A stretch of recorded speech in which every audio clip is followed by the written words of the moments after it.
नमस्कार मेरे प्यारे साथियों, स्वागत है आपका अपने हिस्ट्री क्लास में। साथियों, आज हम ताम्रपाषाण काल के बारे में जानेंगे। ठीक है, किसके बारे में जानेंगे? ताम्रपाषाण काल। ताम्र पाषाण और काल। देखो, ताम्रपाषाण काल की शुरुआत कब होती है? तो नवपाषाण काल के अंत में ताम्रपाषाण काल की शुरुआत होती है। ताम्र मतलब होता है तांबा, पाषाण माने होता है पत्थर, और काल माने होता है समय। ठीक है, या युग कह सकते हैं आप इसे। तो मानव ने सबसे पहले जिस धातु का प्रयोग किया वो धातु थी तांबा। ठीक है, और तांबे का प्रयोग सबसे पहले कब हुआ था? तो तांबे का मानव द्वारा सबसे पहले कौन सी धातु का प्रयोग किया गया? तो तांबा। लिख लेना, मानव के द्वारा सबसे पहले जिस धातु का प्रयोग किया गया था वो थी तांबा, और इसका प्रयोग 5000 साल ईसा पूर्व में किया गया था। लिख लेना। तो मानव ने सबसे पहले किस धातु का, यानी जिस समय धातु यानी तांबे और पत्थर का प्रयोग मानव के द्वारा किया गया, उस काल को ताम्रपाषाण काल के नाम से जाना गया। भारत में उत्खननों के आधार पर, किसमें? भारत में ताम्रपाषाण काल का यानी क्लैकोलिथिक, ठीक है, क्लैकोलिथिक, भारत में उत्खननों के आधार पर इस संस्कृति का जो क्रम है, किसका? ताम्रपाषाण काल का। तो क्रम क्या है? सबसे पहले ताम्रपाषाण काल की जो संस्कृति है वो क्रम हो गया। अब इस संस्कृति के क्रम के बारे में हम जान लेते हैं। आहाड संस्कृति, आहाड ताम्रपाषाणिक संस्कृति, आप इसे आहाड संस्कृति कह सकते हैं या आहाड ताम्रपाषाणिक संस्कृति भी इसे कह सकते हैं। क्यों? क्योंकि समय था ताम्रपाषाण काल। काल कौन सा था? ताम्रपाषाण। लेकिन उत्खननों के आधार पर जहां जहां जिन स्थानों पर यह संस्कृति मिली, उन स्थानों के आधार पर, यानी उन स्थानों के उत्खनन के जो साक्ष्य मिले, उनके आधार पर इस संस्कृति का जो क्रम है वो किस प्रकार है उसको जान लेते हैं। तो देखो, आहाड संस्कृति, आहाड संस्कृति ये कहां पे हुई थी? तो आहाड संस्कृति को किस नाम से भी जाना जाता है? बनास। ये जो संस्कृति है इसको बनास संस्कृति भी कहते हैं। ये जो संस्कृति है बनास नदी के तट पर उत्खनन हुआ, तो इसलिए इसे बनास संस्कृति भी कहते हैं। और आहाड जो है वो स्थान है। ये स्थान कहां पे पड़ता है? तो ये बनास नदी के तट पर है, और राजस्थान, ठीक है, राजस्थान राज्य में इसका होता है उत्खनन। आहाड प्राचीन स्थल, यानी ताम्रपाषाणिक काल का प्राचीन स्थल कौन सा है? एक तो है आहाड, ठीक है जी, और दूसरा है गिलुंद। ये कौन सा है? गिलुंद जो है वो आहाड संस्कृति के अंतर्गत ही राजस्थान राज्य में पड़ता है। अब जानते हैं इस राज्य में ये जो संस्कृति है कितने समय पहले अस्तित्व में आई और कितने समय तक ये संस्कृति चलती है। तो आहाड संस्कृति जो है, आहाड का पुराना नाम क्या है उसके बारे में भी हम जान लेते हैं। भैया, आहाड का जो पुराना नाम है वो है ताम्रवती। ठीक है, क्या है? ताम्रवती के नाम से भी आहाड को जाना जाता है। ये भी आप लिख लेना। बनास नदी के तट पर इसका उत्खनन हुआ, इसलिए इसे बनास संस्कृति के नाम से भी जाना जाता है। स्थान कौन सा है? जिला यानी राजस्थान। ठीक है, इसके प्रमुख स्थल कौन कौन से हैं? तो वो मैंने लिखा, प्राचीन स्थल हैं इस संस्कृति के स्थल, यानी आहाड संस्कृति के जो प्राचीन स्थल है ताम्रपाषाणिक काल के, वो आहाड और गुलिंद हैं। अब जानते हैं आहाड संस्कृति से, यानी आहाड जो स्थल है वहां से हमें क्या क्या मिलता है उत्खनन के आधार पर। ये मैं पहले बोल दे रहा, क्योंकि उत्खनन हुआ तभी हमें मालूम चलता है कि यहाँ पर कौन कौन सी विशेषता है इन स्थलों की, यानी ताम्रपाषाण काल की हैं। तो आहाड स्थल है जहां पर इस संस्कृति का उत्खनन होता है।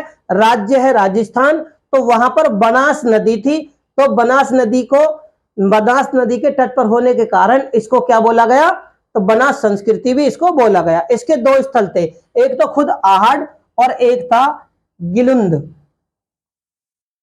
इसका जो समय की बात करें भाई, ये संस्कृति आहड़ संस्कृति का समय का है कौन सा है, आहड़ संस्कृति का अगर हम समय की बात करें तो ये संस्कृति 2100 ईसा पूर्व से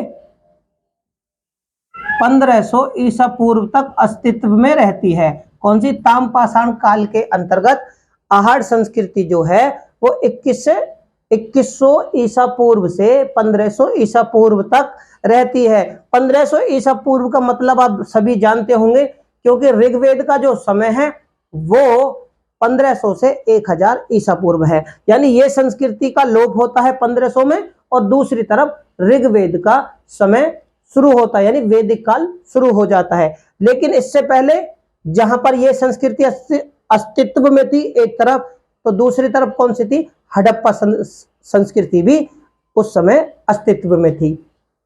बात करते हैं यहां से जो मानव थे, देखो आहड़ का प्राचीन नाम कौन सा है, तो लिख देता हूं, पुराना नाम आहड़ का पुराना नाम जो है वो ताम्रवती है, तांबे वाली नगरी, तांबे वाला स्थान। ठीक है, समय आपको मालूम चले यहाँ के जो मानव थे वो क्या थे, पत्थरों के घर में रहते थे। ठीक है, खेती करते थे। खेती किस चीज की करते थे, जो यहाँ से साक्ष्य मिले हैं तो खेती के समय में यहाँ चावल, ज्वार, बाजरा और दालों में कौन सी, उड़द, मूंग, मसूर, इस तरह की ये खेती करते थे। उपकरण की अगर बात करें तो आहड़ संस्कृति से जो हमें उपकरण मिलते हैं, ये भी आप नोट कर लेना, उपकरण से संबंधित क्वेश्चन पेपरों में पूछे जाते हैं। तो ये उपकरण जो यहाँ के लोग, कौन से, आहड़ संस्कृति के लोग जो उपकरण इस्तेमाल करते थे वो थे गंडासा, चाकू और पत्थरों के फलकों के भी यहाँ पर हमें उद्योग के साक्ष्य मिले। के उपकरण में कौन से, गंडासा, चाकू, नोकदार चाकू। ठीक है, और क्या है, फलक यानी पत्थरों के फलकों के भी उद्योग के साक्ष्य हमें यहां से मिलते हैं। कहां से मिलते हैं भैया, आहड़ संस्कृति। आहड़ संस्कृति कौन से काल के अंतर्गत है, तो ताम्रपाषाण काल के अंतर्गत। ये आप लोगों को मालूम चल गई, क्योंकि हमने ये जानकारी कौन सी है, आहड़ की। बात करते हैं गुलिंद की, तो गुलिंद से हमें क्या क्या मिलता है। ठीक है, गुलिंद से यानी कि आहड़ संस्कृति का दूसरा जो स्थल है वो क्या था, एक स्थानीय केंद्र, यानी आहड़ संस्कृति का केंद्र बिंदु, बीच का स्थान, बीच वाला बिंदु जो था वो गुलिंद था। यहां से हमें पकी ईंटों के साक्ष्य मिलते हैं। किस चीज के मिलते हैं, तो लिख लेना, पकी ईंटों के साक्ष्य आहड़ संस्कृति के अंतर्गत।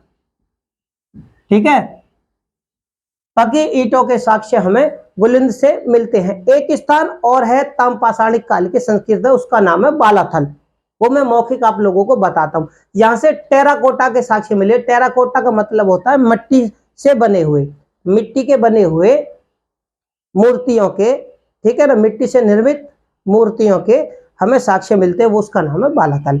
बात करते हैं, देखो आहड़ संस्कृति के बारे में आप लोगों ने जान लिया, क्योंकि हमने जो पढ़ा ताम्रपाषाणिक काल के उत्खननों के आधार पर इस संस्कृति का हम क्रम जान रहे हैं। ठीक है, तो दूसरा जो क्रम आता है, आहड़ संस्कृति के बाद में दूसरी संस्कृति क्या कौन सी होती है, ताम्रपाषाण काल के साथ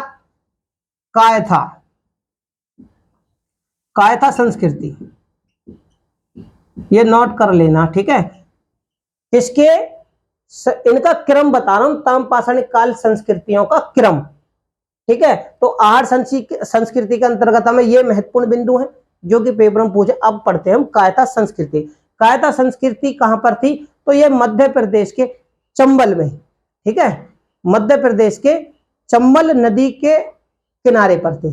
ठीक है, तो इसमें अगर उत्खनन कहां पर हुआ, अगर हम इसके उत्खनन की बात करें तो यहां से कौन कौन से ऐसे स्थान हैं जहां पर उत्खनन हुए, तो यहां पर एक स्थान खुद कायथा है, और कायथा में इसका उत्खनन होने के कारण इस संस्कृति को कायथा संस्कृति के नाम से भी जाना जाता है। दूसरा कौन सा है, तो एरन। ठीक है, ये दोनों ही प्राचीन स्थल हैं, लिख लेना, मैं फिर लिख देता हूं, ये स्थल हैं कौन से, कायथा संस्कृति के प्राचीन स्थल। एक तो कायथा और एरन, पड़ते कहाँ हैं, तो मध्य प्रदेश में। नदी कौन सी है, तो चंबल। इसके अगर हम उत्खनन की बात करें, इसकी उत्खनन, अगर हम इसके उत्खनन की बात करें तो इस संस्कृति का जो समय है, ये जो अस्तित्व में थी ताम्रपाषाणिक काल की संस्कृति, तो इसका जो समय है वो 2100 से 1800 ईस्वी है। कितना समय है, तो 2100 ईसा पूर्व से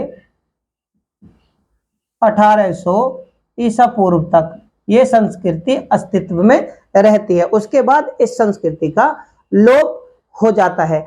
अगर हम बात करें, देखो कायथा संस्कृति की अगर हम पहचान की बात करें तो भाई कायथा को किस नाम से और जाना जाता था, तो उत्खनन से ही हमें ये सारे साक्ष्य मिलते हैं। हमारे इतिहासकारों ने पहले खुदाई करी, उत्खनन किया यानी, और वहां से जो हमें साक्ष्य मिले उन्हीं के आधार पर हम इनके बारे में ज्यादा से ज्यादा जानकारियां जुटा पाए हैं। पहचान की बात करें तो कायथा की पहचान किससे है, तो कपिथक, कौन सी, कपिथक। देखो इसकी जो पहचान की जाती है, किसकी, कायथा की, कायथा की जो पहचान की जाती है वो कपिथक के नाम से की जाती है। कपिथक भैया कौन किस लिए मशहूर है, तो ब्राह्मीर की जन्मस्थली। कपिथक क्या है, कोष्टक में लिख देता हूं,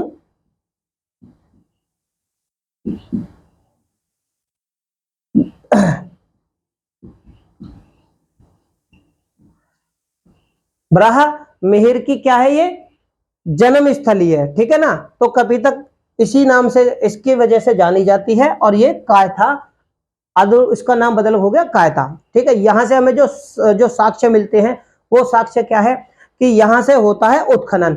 उत्खनन में हमें जो यहाँ पर विशेषता मिली, उत्खनन के बाद में जो साक्ष्य मिले वो क्या मिले कि यहाँ पर जो मिले थे मृत भांड यानी मिट्टी के बर्तन, तो वो कौन से थे, देख दो, यहां से जो बर्तन मिले वो प्राक हड़प्पन यानी प्रारंभिक यानी शुरू के हड़प्पन